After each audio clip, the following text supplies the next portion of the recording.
Hey everybody, in this video I'm going to be showing you guys how to add work schedule to your iPhone calendar. So with that being said guys, let's get started with today's video. So first of all, you just have to open up your calendar app on your iPhone, and then you have to click on calendars at the bottom of your screen.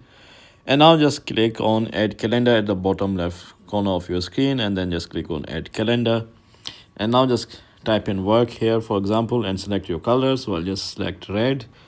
Then just click on done, and here just select the month of the event you want to add of calendar of work.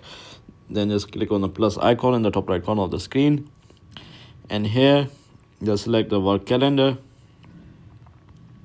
And now you can just type in whatever event you have on this specific date, and then just click on add, and this will add that event.